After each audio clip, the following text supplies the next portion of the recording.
तर पुण्यातला गुंड बंडू अंदेकर हा उमेदवारी अर्ज भरण्याकरता म्हणून आलेला आहे।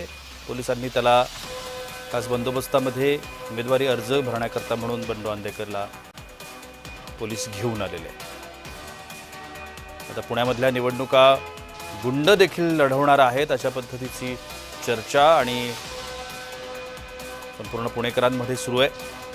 लक्ष्मी अंदेकर, सोनाली अंदेकर यांनी देखील आपला उमेदवारी अर्ज भरलाय आणि पाठोपाठ आता हा बंडू अंदेकर नावाचा गुंड ज्याच्यावरती हत्येचा आरोप आहे तो देखील आता उमेदवारी अर्ज भरतोय।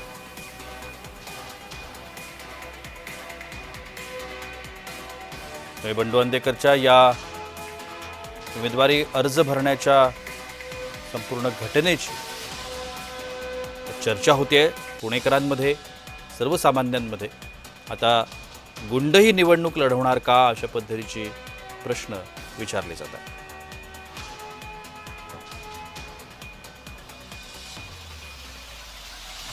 बंडू अंदेकर, सोनाली अंदेकर, लक्ष्मी अंदेकर यांनी उमेदवारी अर्ज भरलेत। बंडू अंदेकर हा आता उमेदवारी अर्ज भरण्याकरता म्हणून पोहोचला। पोलिसांनी बंदोबस्तामध्ये बंडू अंदेकरला गुन्हे पालिका निवडणुकीचा अर्ज भरण्याकरता म्हणून पोलीस त्याला घेऊन आलेत। आपण या सगळ्या संदर्भात अधिक माहिती जाणून घेण्याचा प्रयत्न करूया। आमचे पुण्याचे प्रतिनिधी रोहन कदम आता माझ्यासोबत आहेत। रोहन, बंडू अंदेकरला पोलिसांनी बंदोबस्तामध्ये उमेदवारी अर्ज भरण्याकरता म्हणून आणलेला आहे। कोणता प्रभाग आहे ज्या प्रभागातून बंडू अंदेकर आपली उमेदवारी अर्ज भरतोय आणि कोणत्या पक्षामधून तो ही आपली निवडणूक लढवणार आहे?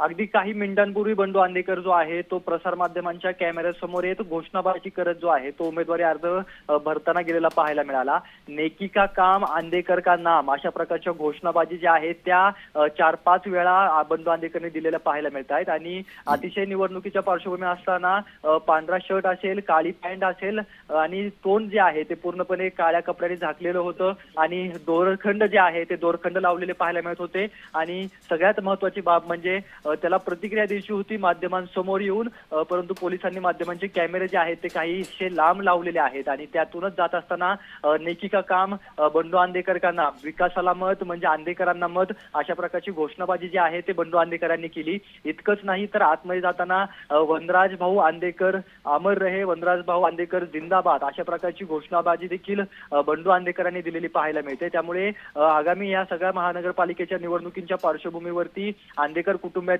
3 सदस्यांनी फॉर्म भरणे आणि अंदेकरचा हा जो आता आल्याचा सगळा ओरा होता तो ओरा काही गोष्टी ज्या आहेत त्या ठळक मुद्द्यापासून सांगताना आपल्याला पाहायला मिळत आहेत। या अर्थाने की काही झालं तरी निवडणूक जी आहे ते अंदेकर कुटुंबीय लढणार आहेत, काही झालं तरी अंदेकर कुटुंबीय निवडणुकीच्या प्रक्रियेतून आणि राजकीय प्रक्रियेतून बाहेर पडणार नाहीत अशा प्रकारचा ओरा जो आहे तो हा बंडू अंदेकरचा पाहायला मिळत होता। त्यामुळे घोषणाबाजी करत बंडू अंदेकर जो आहे तो पोलिसांच्या बंदोबस्तात आतमध्ये गेलेला पाहायला मिळतोय। उमेदवारी अर्ज जो आहे तो बंडू अंदेकर आता भरतोय। त्यामुळे आतमध्ये देखील यापूर्वीच सोनाली अंदेकर जी की वनराज अंदेकरांची पत्नी आहे, बंडू अंदेकरची सून आहे, आणि लक्ष्मी अंदेकर ज्या की बंडू अंदेकरांच्या भावजा आहेत त्या देखील आतमध्येच आहेत। त्यांच्या माध्यमातून देखील निवडणुकीचा अर्ज जो आहे तो भरला जातोय आणि या सगळ्या पार्श्वभूमीवरती आता हे तिघही जण आतमध्ये आहेत। कोणता पक्ष या सगळ्यांना कोणता पक्ष उमेदवारी देतोय, कोणत्या पक्षामधून हे सगळे जण उभे राहतील, कोणत्या प्रभागातून उभे राहतील या संदर्भातली काही माहिती मिळते?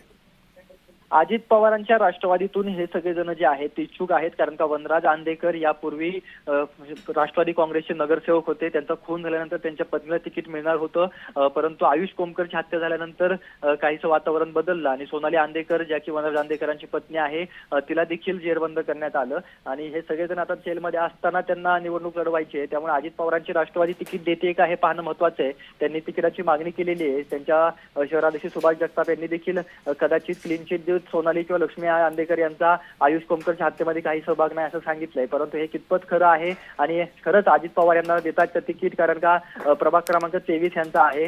नानापेठ, रविवार पेठेचा हा सगळा प्रभाग नवीन प्रभाग आहे। या प्रभागातून यांना निवडणूक लढवायची, तर दुसरीकडे बंडू अंदेकर 22 मधून, प्रभाग क्रमांक 22 मधून उमेदवारी अर्ज भरतोय। परंतु सगळ्यात महत्वाची बाब म्हणजे नेकी का काम, अंदेकर का नाम अशा घोषणाबाजी जी आहेत ती बंडू अंदेकरने दिलेली पाहायला मिळते। जी जी जी, नक्कीच धन्यवाद रोहन, आपण दिलेल्या विस्तृत माहिती करता।